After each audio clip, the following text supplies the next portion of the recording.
Bill O'Reilly here. Welcome to the No Spin News for Monday, April 18th, 2022. Stand up for your country. Got a lot to tell you about. Geraldo is going to be on tonight.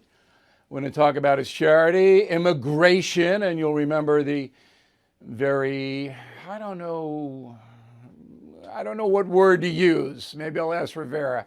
But if you Google O'Reilly Rivera immigration, one of the liveliest chats ever in the history of cable news will appear before your eyes. So anyway, Geraldo's warming up in the bullpen. He'll be here in a minute. The beginning of Holy Week for the Orthodox Christian world, and that world is in big trouble. That is the subject of this evening's Talking Points memo. As you know, as we have reported, the head of the Russian Orthodox Church, Kirill, Patriarch Kirill, supports Putin and Russian atrocities in Ukraine. Now, how on earth is that possible? How could a man who oversees 101 million Christians in Russia support this invasion? Do you think Jesus would support the invasion? I don't think so. And this is the problem with Christianity all over the world. Now, the surrounding countries also are in the Orthodox zone. They are Ethiopia and Africa, Ukraine. Ukraine is Orthodox. Romania, Greece, and they have not one leader as the Roman Catholic Church has. So the Greek Orthodox Church, for example, has another leader, and he has condemned the Russian invasion, but not Kirill, who's Putin's buddy, all right? But again, 101 million Russian Orthodox. So the Pope over the weekend, throw his statement up, gives an annual Easter address, and he said quite clearly, may there be peace for war-torn Ukraine, so sorely tried by the violence and destruction of the cruel and senseless war into which it was dragged. In this terrible night of suffering and death, may a new dawn of hope soon appear. Now, Pope Francis got criticized because he didn't name Putin and he didn't name Russia, but that's not what the Pope does. He does not want Roman Catholics who live in Russia to be persecuted. The same thing with communist China. So he doesn't launch head-on-head attacks. Why would he? But it's clear that the Pope of the Roman Catholic Church feels rightfully that this is a violation of all Christian tenets, but not the Russian Orthodox leader. It's just really unbelievable. He said, quote, this is Kirill, all matters can be resolved with dialogue and understanding, but never with violence. I'm sorry, this is the Greek Orthodox guy. Never with violence, Greek Orthodox leader announced in his Easter address. Now, Kirill, he said, put up what he said, let the Lord help us unite during this difficult time for our fatherland, including around the authorities. May the authorities, that's Putin, be filled with responsibility for the people, humility, and readiness to serve them, even at cost their life. What does that mean? What a gobbledygook is that? Okay, so now let's go to the wider picture. Ukrainian civilian deaths, about 2,000, including about 200 children. Civilian injuries, about 2,700, including 252 children. This comes from CBS News. All right, 4 million plus refugees all over Europe having to leave their homes, cities destroyed, yet the Russian Orthodox Church leader is okay with it. So you, on Thursday, Holy Thursday, I gave you the Christian stats, all right? They're declining in the modern world. They're actually going up in Africa, but declining in most other places in the world. And this is why. This is why. Now, one final word, and this is personal because it is the Orthodox Holy Week. As I said, Easter Sunday next is their celebration. If I'm Kirill, I got to be worried about Judgment Day, wouldn't you think? Unless he's a total charlatan just in it for money and power, which he may be. But you can't justify what you're doing. And here's the kicker. If Kirill were to condemn Putin and the invasion, Putin would have to withdraw. He'd have to. He couldn't stand up to him. Now, Kirill might get shot in the head or poisoned, but hey, you know, that's what martyrdom is all about. And that's the memo. Disturbs me, I have to say. It really disturbs me this guy's doing this in Russia. All right, the Easter egg hunt was held in the White House today. Roll that tape. This was an event that was started in 1878 by President Rutherford B. Hayes. All right, so Hayes started the Easter egg hunt. And the president, first lady, vice president, second gentleman, all were there. And the kids had a good time. And I like this tradition, and I'm not going to mock it. But there are two things that happened that I am going to mention that are much more serious than the Easter egg deal. Number one, on Friday, late, Good Friday, President Biden announced he is now going to reopen drilling of oil on federal land. Did you hear that? He wanted to sneak it by you. And today, a federal judge said no more mask mandates on airplanes, trains, and buses. That the president's order of mask mandates, which he extended, is illegal. So, if you go to the airport tonight, I guess the individual airlines could enforce it, but it's all over for Biden. Now, maybe he'll get a stay. I'm sure he'll appeal, but, you know, it's not going real well for Joe Biden. I think we all know that. And it's because of inflation primarily. Now, I promised you last week we'd do very specifics here. Okay, so we picked out some things that almost everybody buys and eats. Put it up on the screen. Bacon up almost 20% in the past year. Beef roast beef, pot roast, that kind of thing, up almost 20%. Cereal, bakery products, up almost 10%. Eggs, 10%. Meat and seafood, 14% price rise. Milk, 7% price increase. Vegetables, almost 9% price increase. Oranges, just oranges, 14%. That means your orange juice is going up. Everything's going. Now, I could have put 100 on there. Everything is up. And that's going to kill the Biden administration in November. There's no doubt about it. So, the president continues to try to mitigate this somehow. Roll the tape. I want to talk about one aspect of Putin's war that affects and has real effects on the American people. Putin's price hike that Americans and our allies are feeling at the pump. I know how much it hurts. Yeah, well, you're going to know a little bit more how much it hurts when November rolls around. Now, I wrote a column posted yesterday, Easter Sunday, blame Putin, the Putin price rise. I think you'll enjoy reading the column. I hope you go to BillO'Reilly.com and do so. So in addition to paying more for everything, taxes across the board for everybody are way up. In the first 6 months of this fiscal year, the federal government collected a record $2,121,987 million in tax revenue. A record not even close to the second. It spent in 6 months $666.267 billion. So there should be a surplus, right? And that should pay down the debt, right? No. Because in the second half of the fiscal year, the federal government's going to find a way to spend that money by sending you stuff, because that's what the Biden administration's going to do.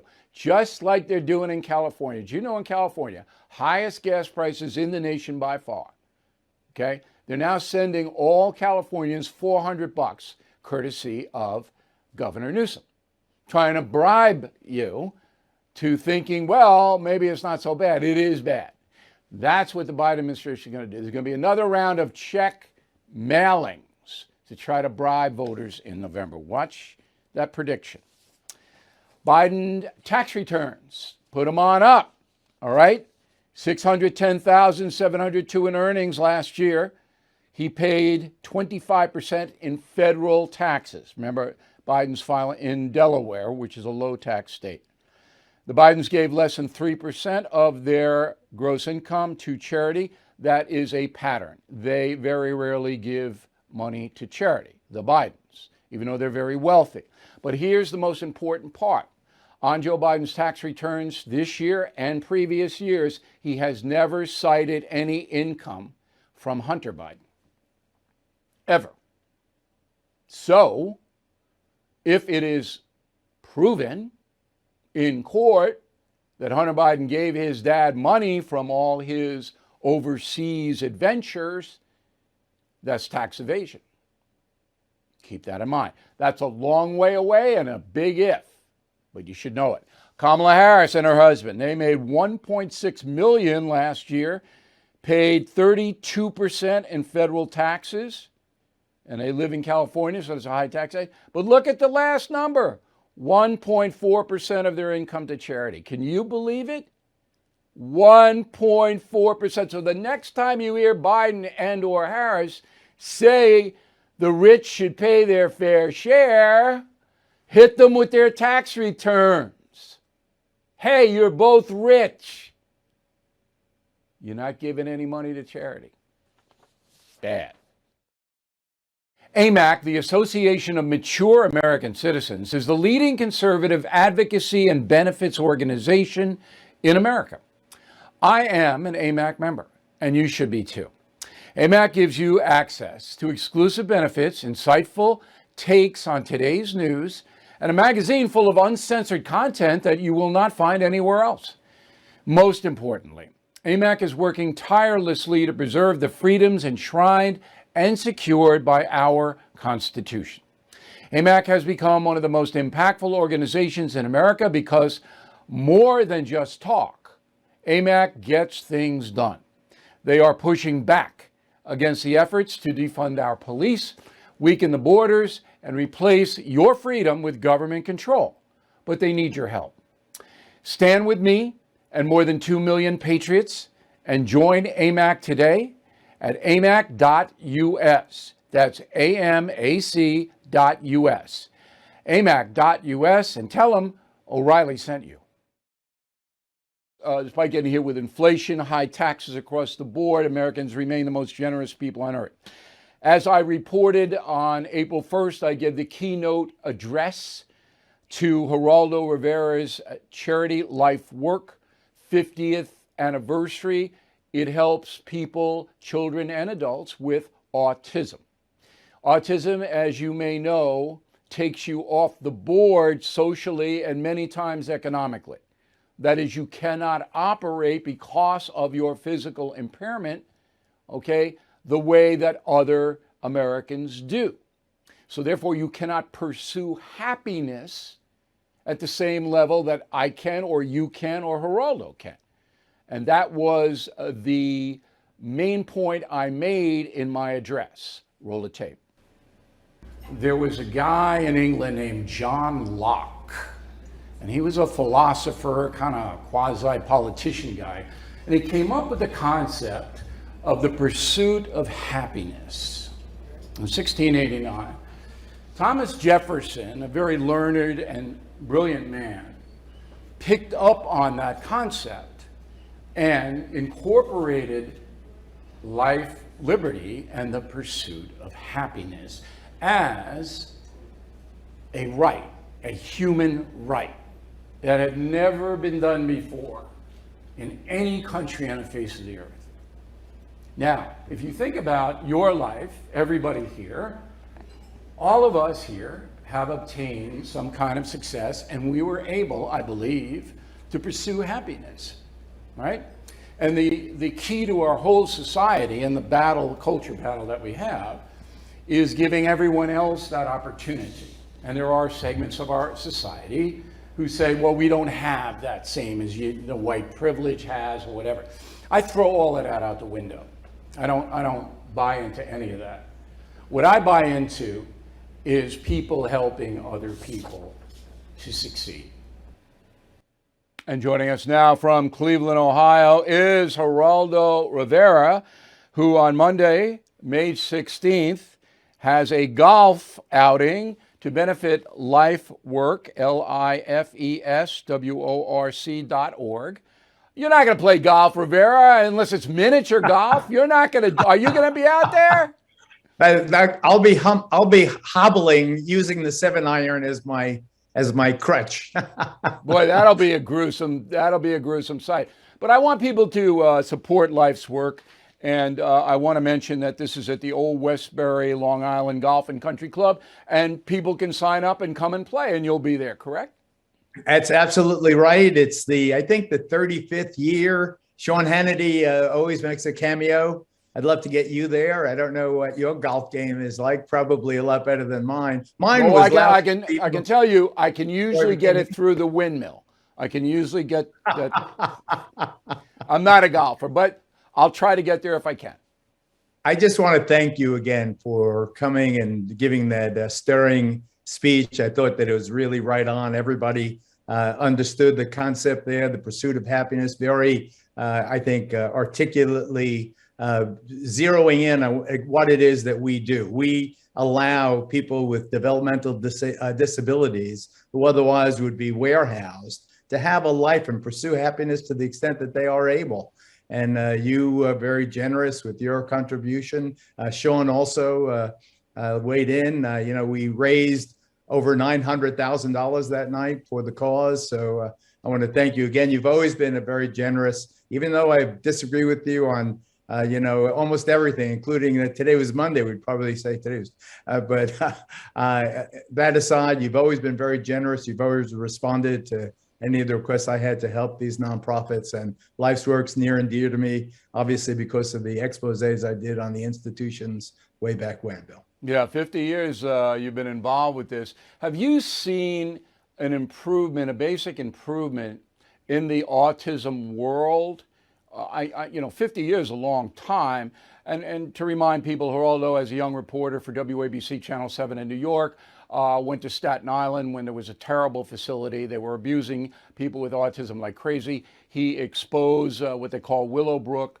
It shut down, and then Geraldo got involved, which is extremely noble, of course. Have you seen improvement in this whole area? Well, the biggest improvement, Bill, as you cite, is the closing of the institutions, the big institutions, the warehousing where despicable conditions were allowed to exist because the population was essentially voiceless. No one was defending the handicapped, and they couldn't defend themselves. And the state of New York and other states, as a result, tried to maximize the number of people they could care for rather than emphasizing the quality of care. Plus, the concept of institutionalizing the disabled was they're not criminals. They're disabled people, emotionally, physically disabled people. They're not people with schizophrenia. They're not people with bipolar disorder. No, they're not dangerous people. They're not crazy people. They're handicapped people. And what Geraldo does once again is they build houses, they buy houses, they put the autistic people in the houses with supervision, with medical care, and it's a million times better than what was happening. All right, let's go into some politics. I'm going to ask you a series of questions. I just want simple answers, so I'm a simple man. I don't want a lot of philosophizing here, okay? So it is estimated by the Border Patrol that they're going to have to encounter 8,000 migrants when the COVID Title 42 is lifted in May by the Biden administration. First of all, do you understand why President Biden, in the face of massive illegal migration and drug smuggling, and that's something you report on as well, from Mexico, massive, all right, fentanyl overdoses all-time high, heroin overdoses all-time high. Do you know why Mr. Biden, who has never even been to the border during his administration, okay, has such a lax policy down there? Do you understand why? Well, I would make the assumption, Bill, that it is a liberal Democratic agenda item, and he's following the strong arming by the Squad, AOC, and others to be as favorable as he possibly can toward this population. I think it's a terrible idea. What you have Title 42. We're talking about new variants. I thought that it was always kind of a phony reason to restrict immigration by single males. Those are the ones who are being turned back. But at least it was something. I believe that Title 42 should, if the rationale for 42 is existing anywhere, then I think why not keep it? Why not? At least it doesn't make any sense. Legislation just to recap, so people know, that gives the border authorities, because of COVID, the right to send anybody back to Mexico, including asylum seekers. I don't know whether you saw the article. We're going to do it tomorrow here on the No Spin News. Great Britain is now trying to implement a policy where all people asking for asylum to live in Great Britain would be expedited to Rwanda, Africa, and would have to live there while their asylum hearing is adjudicated. They can't live in England any longer, or Scotland, or Wales, or Northern Ireland. Now, why I want to mention this is, we're not extremists here in America. This is a problem, this unfettered migration, in every single country in the world. Do you understand that? I do. The whole world wants to live in the United States. More importantly, I mean, it's everybody wants to live here. But there are some great. Let me just very briefly tell you that my translator and driver in Afghanistan, who was with me for 11 very rigorous, dangerous assignments, very loyal, saved my life, Craig's life. We succeeded through Fox News to get him, Akbar Shinwari, here to Cleveland with his family. There are also, there's some great mosques here. There's a substantial Afghan population here. We're also expecting a large group of Ukrainians to come. There are a lot of Ukrainian immigrants already here in the Cleveland area. America welcomes refugees. We welcome asylum seekers. We just need order. We need to do it in a way that not only is humane and compassionate, but also is practical. Right, for the rest of the country. Yes or no question. Is Biden's immigration policy a good thing for America? No, it's not. Okay, all right. See, now we didn't have to yell or anything. That was an epic battle. That's as close as I ever came to a fist fight and not had one. Yeah, well, I'm glad. You would have probably kicked my butt, Geraldo, and I wouldn't be as handsome today as I am if that happened. All right, so 35 years ago today, Geraldo Rivera launched the most successful syndicated broadcast of all time. You may remember the mystery of Al Capone's vaults. So Rivera relentlessly promoted this. 30 million people, as I said, showed up to watch it. And it was live April 21st, 1986. So it wasn't exactly 35 years ago, but close. 2-hour broadcast. And they opened the vault and nothing was in it, Rivera. I still don't have those 2 hours back.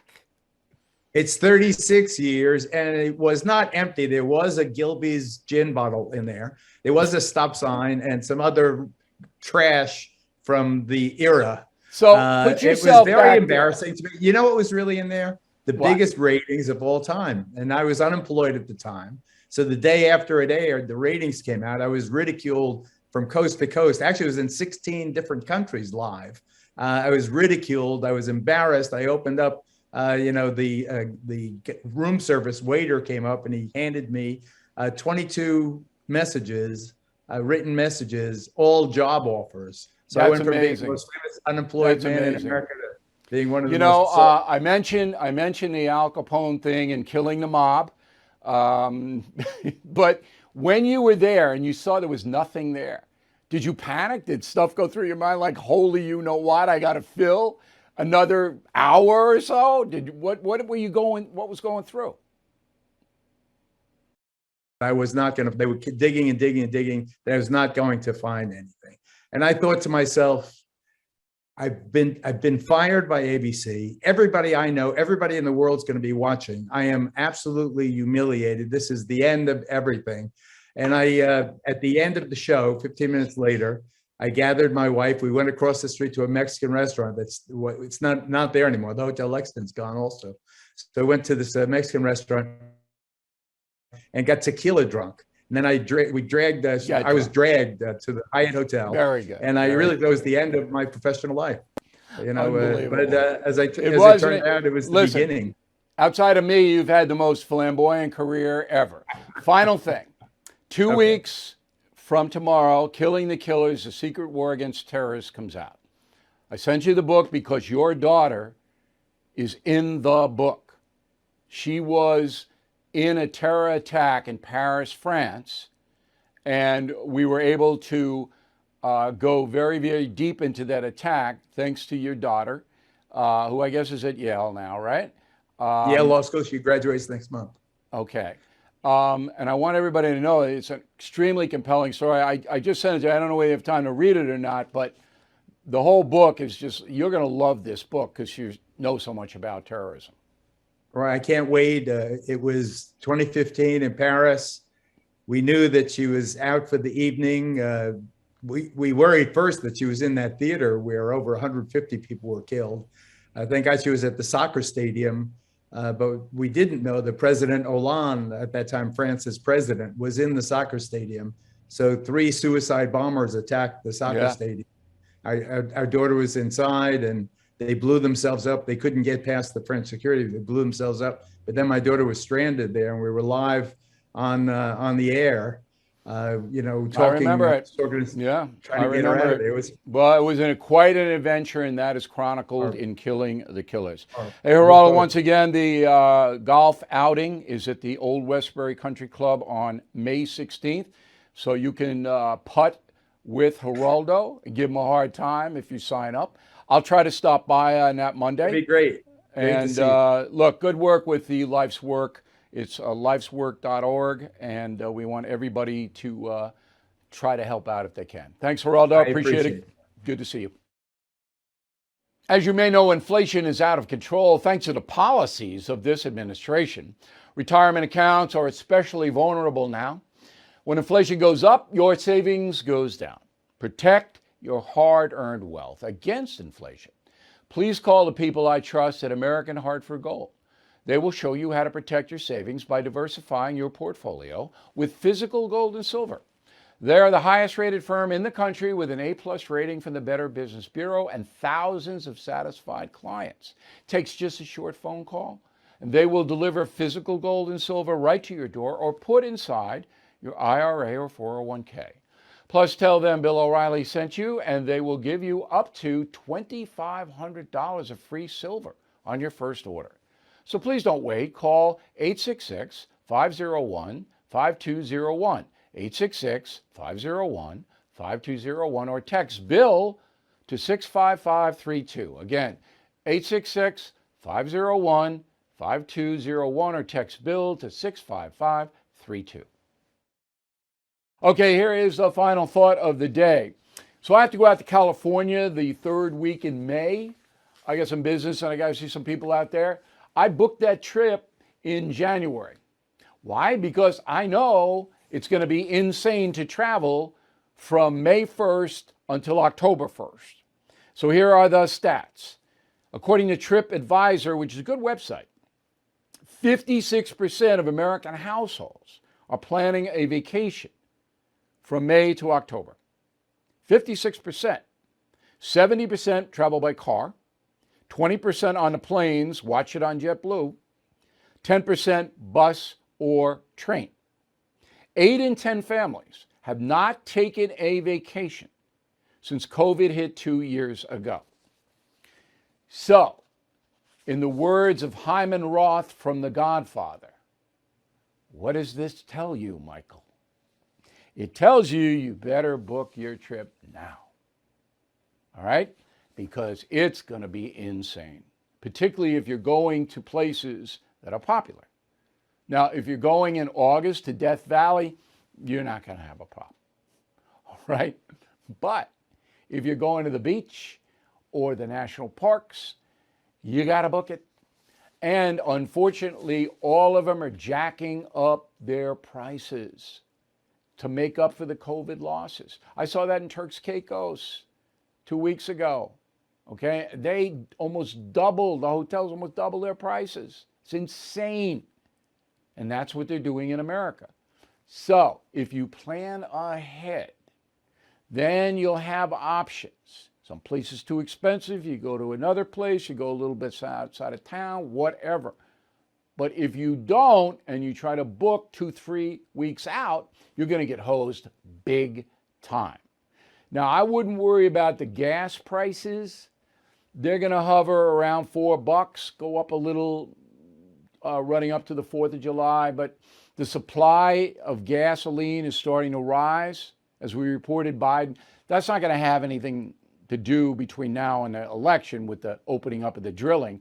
That's just to send a signal. Biden's sending a signal to the oil companies that he's not going to hurt them in the near future. That's what that's all about.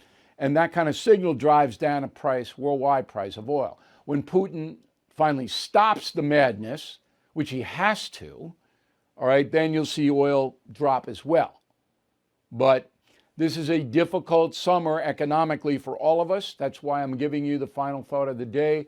Book ahead. And if you're going someplace you're going to spend a lot of money, buy trip insurance. Because COVID could come back, anything could happen.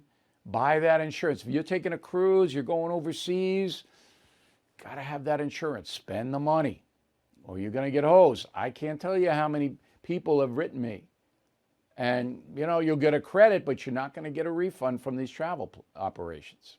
So anyway, that is the final thought of the day. We are in business to look out for you, and I think that is a very good final tip.